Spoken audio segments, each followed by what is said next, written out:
Perfection.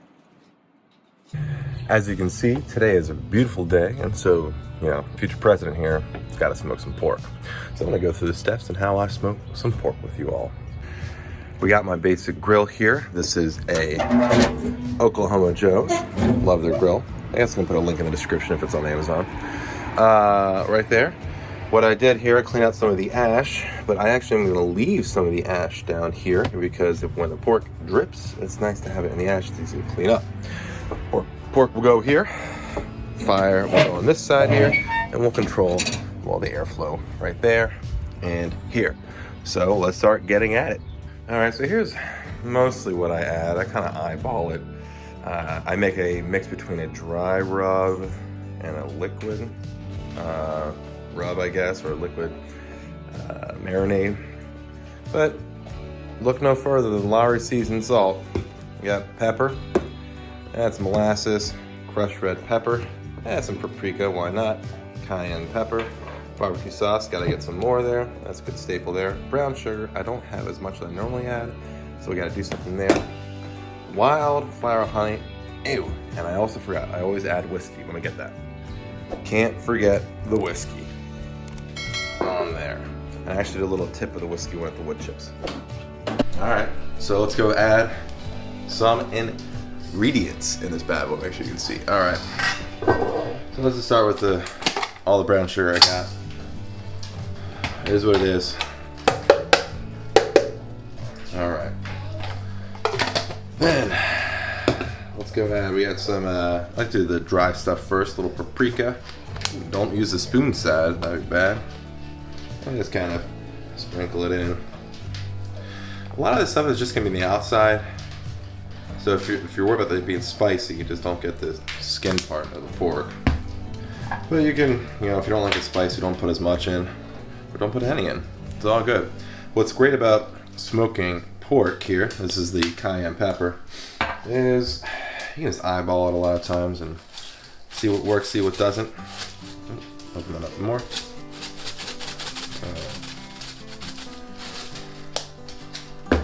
A lot of it's just eyeballing. Seasoned salt. Lawry seasoned salt. It's a good staple there. I don't know what's in it. Put some in there. Again, we're just eyeballing here, folks. Don't forget the black pepper. Pepper and salt. Pretty much everything you need in life. You probably could do the whole thing with just pepper and salt, to be honest. Have a different flavor to it. Alright. Now for the wet stuff. Let's go with, I guess I can stir it around a little. Why not? But we're going to be mixing it around a lot. Let's put some good old honey. The sugars is what's really key. Oh, no, honey's coming out so slow.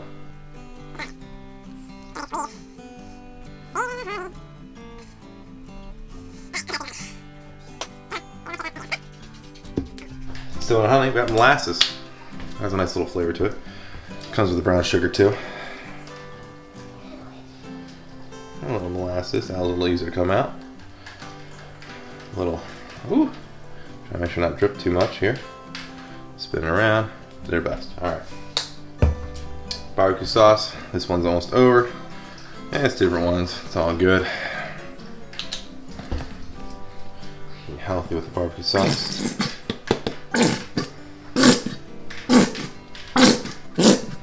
All right. Put this one upside down for a second. Open the new one.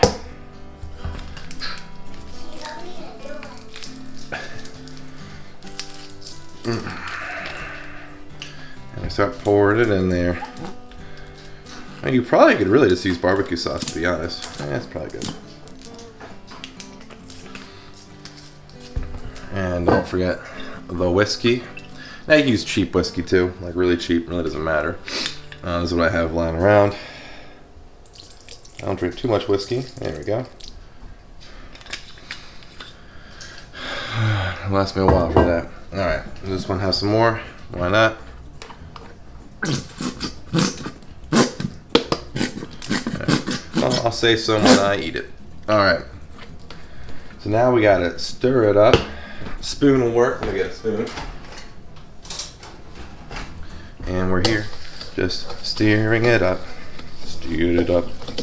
Now, I'll be honest, normally I do have more brown sugar in here. So I purposely, this time I want to try it to be not as liquidy. It's still pretty liquidy here. I wish I had a little more brown sugar, but I'm not going to go add more salt and stuff to make it more drier. I like to have it, well actually this is about the consistency I normally have it. I wanted to try it maybe a little drier so it sticks better to the meat, but this will be pretty much fine. A lot of it just falls off anyway, so yeah. So all right, it's pretty stirred up. Now let's go toss the meat in there, and we're gonna rotate the meat around in here. All right, we got this big pork shoulder butt from Costco. They had like $4.50 off a pack, so you get the smallest pack they got to maximize your savings. All right, let's open this up and we'll put it in the rub. Take a little knife.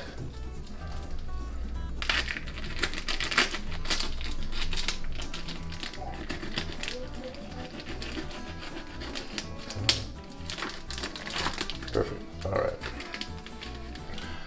In here. And let's go. They come in 2 packs. So I put one in here. Flip it around. Make sure it's nice and lathered.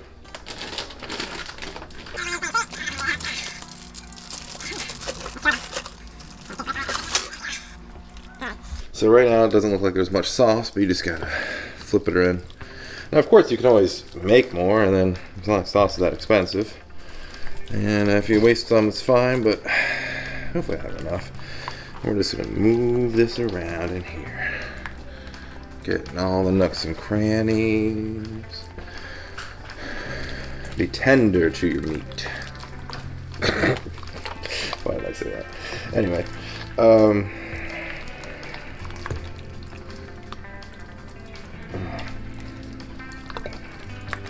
there you go, look at that. Getting all up in there.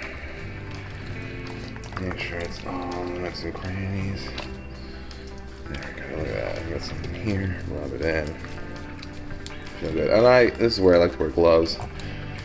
I just find it easier. Sometimes it's just easier to, I don't know, clean your hands and stuff. Alright, it's pretty lathered in there. Your hands are gonna get kind of cold, just so you know. But we got it all nice and lathered, more or less, in there. All right, now we'll get the wood chips ready. All right, I got my wood chips right there in a little bowl with some water on it, and we'll stir it around. And I'll probably just grab the bottom ones first because it'll be the wettest, and move our way up. This is where we add the good old extra whiskey in there. These are just oak wood chips that I use for my fire. You don't need too much whiskey. That adds a little extra something, you know. Now what I have here, the meat's gonna be right up here. Below is gonna be, this is a little aluminum tray, cheap one, full of water. That's gonna help keep the meat moist and catch most of the drippings from the meat that will come down. So that's an important key thing to have right there. So got the meat here, the meat on over top where that water is. The thermometer with me, on the other side. So just gonna get the meat on. As I'm going here, I'm just double checking to make sure the sauce is everywhere where I can. All right, I'm trying to find a place to put it. Right here. Yeah. That's fine. Sometimes you might have to curl them up next to each other, make it fit like this. All right. Good. Actually, I want the thicker side closest. There we go. That fit better. Now, at some point, you can spin it around. I really don't actually. But some extra sauce in here. Let's go put that in. Now, with the thermometer, well, I'll get that in a second. Actually, I'll put this inside the thermometer in a second.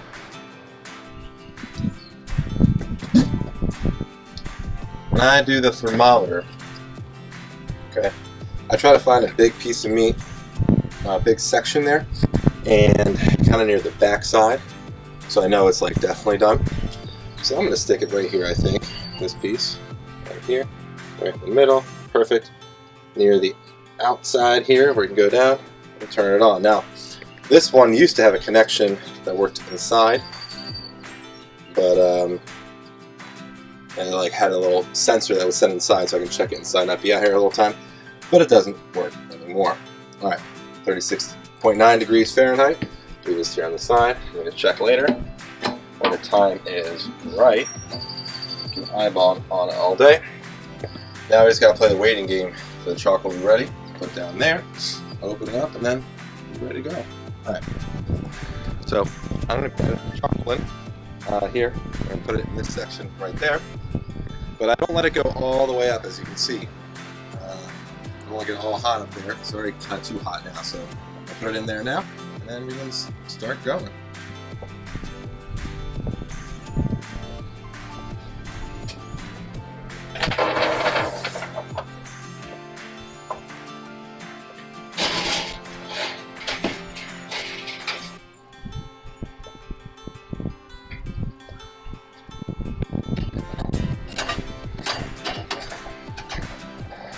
I'm just moving the coals over to the left side. So it's taking before. So I'm going to have to push that open a little bit. Put the smoke in there. And here's the annoying part. I can get some of these out.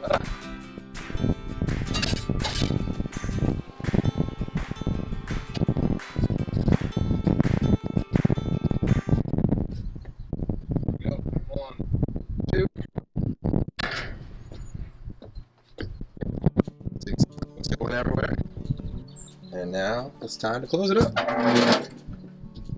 There we go. Going at the top. Let's decrease that a little bit. Then we'll go check on it in about 15-20 minutes to see what's going on. Alright, so we see the temperature here is just above 200 degrees. Not bad. The smoking temperature can be a little warmer, but everything's going swimmingly. Let's go check on this. Oh, it's going well. Nice low coals, perfect airflow. So this is where I occasionally will toss in a little extra wood chips right there. Let me just get a little piece right here. It's a little bit soaked in there, nothing bad. And let's go toss that bad boy in. If I don't burn my hand. Let's get a little smoke in there. All right, looking good. So it's about, I don't know, 1:30 now. Clearly it's been too low. I gotta heat it up here. It's still smoking, but the fire's not going strong enough. So at this point, I'm gonna start heating up this thing, make it hotter, and get some more of that heat into this grill, because we can't eat this at 104. You can see 104 degrees, but it's okay. Also, the smoke flavor. So one of the things you want to know about smoking pork is you can only pork can only absorb smoke for like the first 4 or 5 hours, and so at some point it's kind of pointless. You can keep smoking if it's not going to do much more. You can either toss it in the oven, to be honest, but I don't really have a rack for that, so I'm just going to put it in the grill and keep going and try getting it hotter and hotter, almost like barbecue roasted at this point. So let's do that. So it's like 4:30 or so, and it's only at 1:33, so it's time to crank up the heat. I just opened the grill, so that's why it's a little lower there. I've added some little more smoke stuff on there. That's the last bit of my wood chips. And now we're going to make it really hot in here. So I added the coals in here to make it warm. And then we're going to bring it up to 160. Then we're going to wrap it. So sometimes when you're cooking pork, it doesn't really go to plan. And so this is what you got to try to do. This is what I've done to help save it when things don't happen right. So it is almost 6 o'clock now, and the pork's still at 138.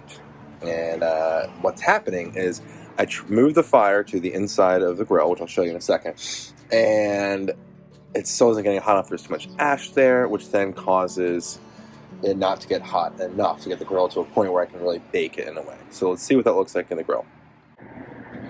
So here, I had a fire on this side. I moved all this stuff in here to have the fire there, but it's just not getting hot enough. So I slid also the pork over to this side here, and hopefully I can bake it a little more, and then go in the oven soon. So the meat wasn't getting as hot as I would like. It's getting too cold outside. The fire's going to keep going, so we're going into the oven here. So I'm accelerating the pace. Normally I do this at 160 degrees, but it should be fine. I'm going to go wrap the meat in aluminum foil in the tray. Here, we're going to put that in the oven. Now, the oven set at 350 because I don't want to be up here all night. But depending on when you want to do it, you can do it at different times. Well, really just different temperatures. Lower temperature for a longer cook, but it's been really going all day, so now I just want to bake it in a sense. Punching this in here. I have it in 2 separate trays. And later tonight, we can shred it.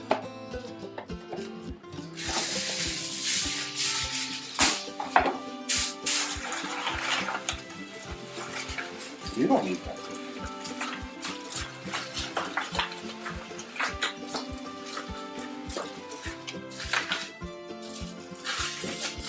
Here, good.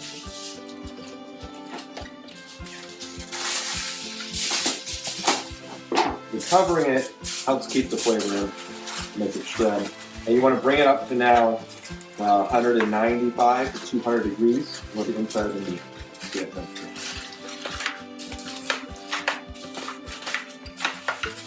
So we'll see how it turns out. It's still going to be good. Alright. Now it goes into the oven. That's a mess. Good all that.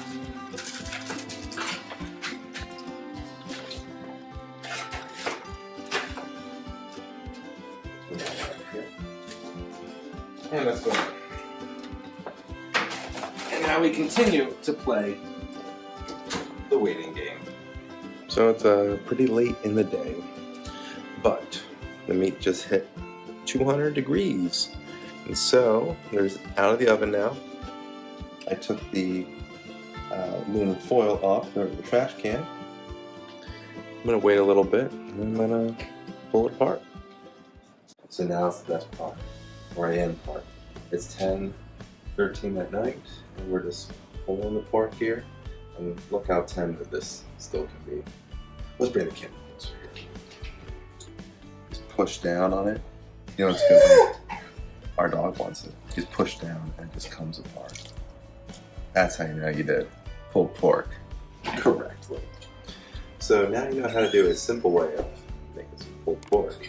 And I'll see you next time, maybe in my next semi-cooking adventure. Sean Gannon, Future President, signing out. Perfection.